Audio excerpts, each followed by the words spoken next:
ए अग हा रुसवा सोड सखे पुरे हा बहाणा सोडना अबोला हा रुसवा सोड सखे पुरे हा बहाणा सोडना अबोला झुरतो तुझ्या विना घडला काय गुन्हा झुरतो तुझ्या विना घडला काय गुन्हा बनलो निशाणा सोडना अबोला हा रुसवा सोड सखे पुरे हा बहाणा सोडना अबोला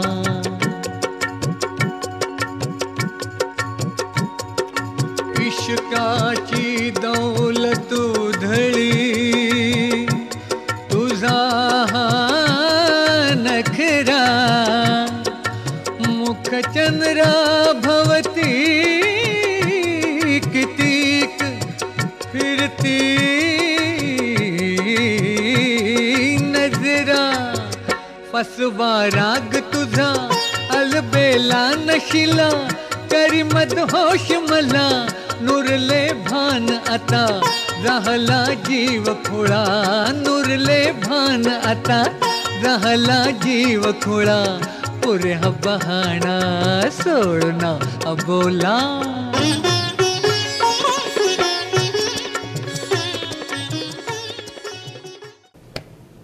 हसा आणि दुःख विसरा. जीवनात हास्याचं खूप महत्व आहे. माझ्या निरोगी जीवनाचं रहस्य एक पट जेवण, दुप्पट पाणी, तिप्पट व्यायाम, चौपट हसा आणि लठ्ठवा. मुझे हंसना नहीं आता तो अब तक मैं आत्महत्या कर देता असं महात्मा गांधींनी म्हटलं. खळखळून मुक्त हास्य करा. स्नायू बळकट होतील, कार्यशक्ती वाढेल आणि दीर्घायू प्राप्त होईल. No tension. शारीरिक मानसिक स्वास्थ्य सुधरेल. दाम्पत्य संबंधात मधुरता येईल. टाळ्या वाजवून आनंद व्यक्त करा तर त्यामुळे चेहऱ्यावर कांती येईल. मनुष्य हा असा एक प्राणी आहे की तो हसू शकतो आणि मनुष्य हा असा प्राणी आहे की त्याच्यावर हसता येतं. या भूमीवर येण्याचा एकमेव मार्ग म्हणजे आई. आईचं गुरु तीच माझा कल्पतरू. स्वामी तिन्ही जगाचा आई विना भिकारी. गुरु ब्रह्मा गुरु विष्णू गुरु देवो महेश्वरा. बाळ रांगू लागला. रांगता रांगता चालू लागला. शाळेत जाऊ लागला. मोठा झाला. कॉलेजला जाऊ लागला. यौवनात आला. मिशी फुटली. चोरून चित्र पाहू लागला. आईनं हेरलं. अहो आपला बंड्या आता खूप मोठा झाला आहे. त्याचं लग्न करायला हवं. मग करून टाकू की. पण तो नाही म्हणतो. काय तो काय त्याचा बाप करेल.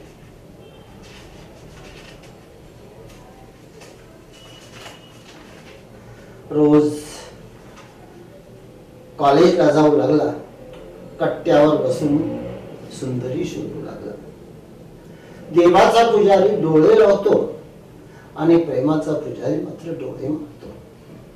एका युवतीच्या मागे मागे चालत गेला आणि म्हटला, चांद तो रात में निकलता है आज दिन में कैसे. तेव्हा ती म्हणाली, उल्लू रात में निकलता है आज दिन में कैसे. आज दिन में चांद खिला है. 14वीं का चांद हो या आफताब हो, जो भी हो तुम खुदा की कसम लाजवाब हो. तेव्हा ती म्हणाली, आओ मैं अब तारे दिखाती हूँ. तो आगे आगे, तो म्हणाला आगे आगे गुलाब का पेड़. तेव्हा ती म्हणते पीछे पीछे तितली उडी.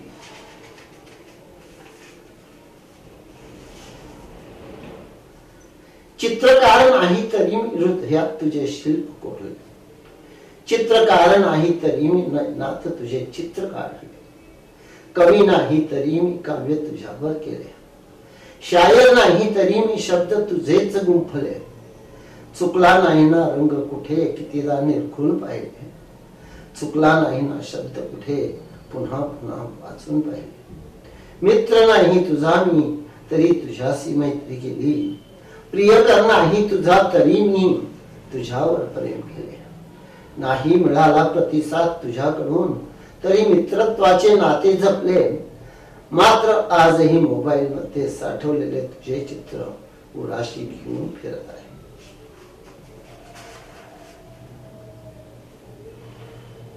तो युवक त्या मुलीच्या मागे मागे फिरत होता. तेव्हा त्या मुलीने सांगितलं, तेरी कोई माँ बहन की नहीं जो मेरे पीछे पड़े हो है, पर मैं बीवी की तलाश में. घाई घाईने तो बस मध्ये चढला. ती पुढे मी मागे. तिच्या खांद्यावर हात ठेवला. तेव्हा ती म्हणाली, क्या करते हो? तेव्हा तो म्हणाला, मैं एमए करता हूं. मी तिच्या एकतर्फी प्रेमात पडलो. ती भेटली आणि माझ्या हातात पेढा दिला. मी एकदम खुश झालो. ती म्हणाली, अरे बंड्या, मी तुझी चुलती होणार आहे. अचानक मित्र भेटला. का रे गाढवा, किती दिवसांनी भेटतोय? अरे पण मी तुला ओळखत नाही ना. अरे पण मी तर ओळखतो ना. बंड्या म्हणाला, अरे गाढवा, मला सारे देव म्हणतात. ओ माय गॉड, चल माझ्या पाया पड. का रे, लग्नाचा बार उडवला की नाही? नाही रे पोरगी, पडतच नाही. मग सध्या काय करतोय? सध्या मी भांडी विकतोय. अच्छा, म्हणजे भांड्याचं दुकान टाकलं? नाही, सध्या घरचीच भांडी विकतोय. एका मुलीला मागणी घातली. ती म्हणाली, मैं समझदार से शादी करना चाहती हूँ. अरे समझदार तो शादी करते नहीं. का रे, समझदार आणि मूर्ख यात फरक काय? माझ्या समोर उभा तो मूर्ख आणि तुझ्या समोर उभा तो समजदार. का रे, एखाद्याचं लग्न झालंय कसं ओळखावं? मंगळसूत्रावरून स्त्री ओळखावी आणि चेहऱ्यावरून पुरुष ओळखावा. कॉलेज जीवन हसी मजाक, केवळ हंगामा करणे, हॉटेल क्लब खावं प्यावं आणि मौज करावी. तेव्हा आमचे लोणेरकर बुवा म्हणतात, मग शेण खात जा की. अरे व्यसनांची गुलाम बनू नका. खाण्याचं व्यसन लागलंय आम्हाला. चल आपण हॉटेलात जाऊया. आणि हॉटेलात जाऊन पिझ्झाची ऑर्डर दिली. तेव्हा वेटरने विचारलं, किती पीस करू पिझ्झाचे? तेव्हा बंड्या म्हणाला,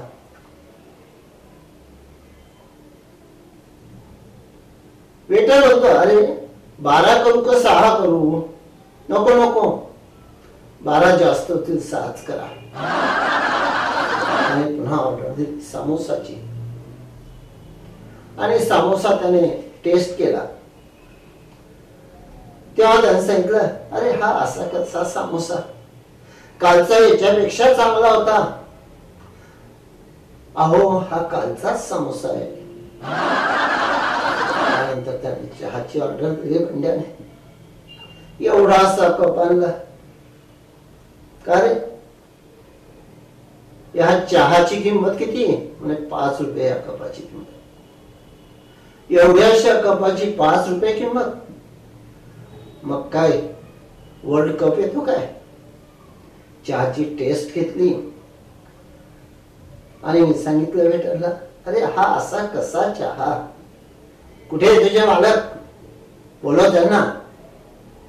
येतील आता शेजारच्या हॉटेलमध्ये चहा प्यायला लागले. अरे एकापेक्षा अधिक बायका का करता येत नाही?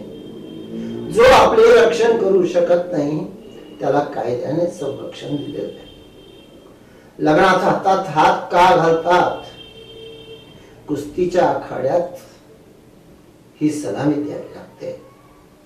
अरे घे लग्न करून, लग्नानंतर रडायचंच आहे. अगर खान पान का विवेक नहीं तो समझना हमें ब्रेन हेमरेज हुआ है.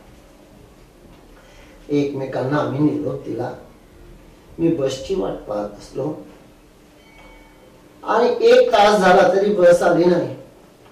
का हो बस आली नाही? काळजी करू नका, हे तिकीट 24 तासापर्यंत चालतं. गाडी पुढे निघाली. त्या ड्रायव्हर म्हणतो गाडी पुढे जाणार नाही, मग मागे आहे. गाडीचं पेट्रोल संपलंय. मी खाली उतरलो आणि रिक्षा पकडली. रिक्षा निघाली आणि मग पोहोचल्यानंतर मी विचारलं किती बिल झालं?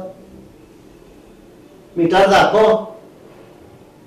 त्या रिक्षावाला म्हणतो अहो मीटर चालू करायचंच विसरलो. असू दे, मी पण पैशाचं पाकिट विसरलोय रे. माझं लग्न जुळत नव्हतं. मी अस्वस्थ झालो आणि डॉक्टरकडे गेलो. आणि डॉक्टरकडे गेल्यानंतर डॉक्टरने कंपाऊंडरला विचारलं का रे पेशंट आहे का? हो आहे की. जुना आहे की नवा?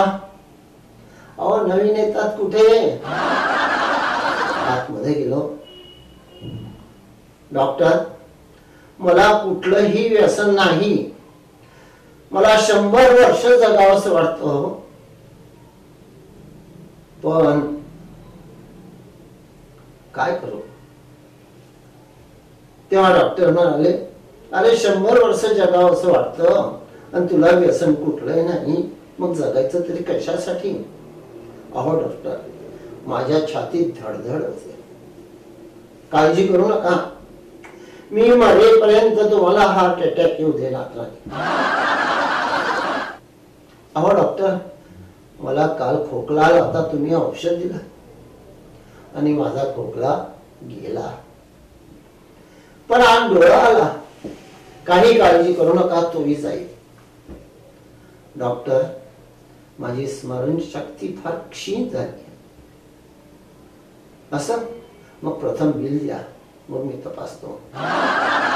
डॉक्टर घरी लवकर या, आम्ही घरात जाऊ शकत नाही. का? मुलाने चावी गिळली.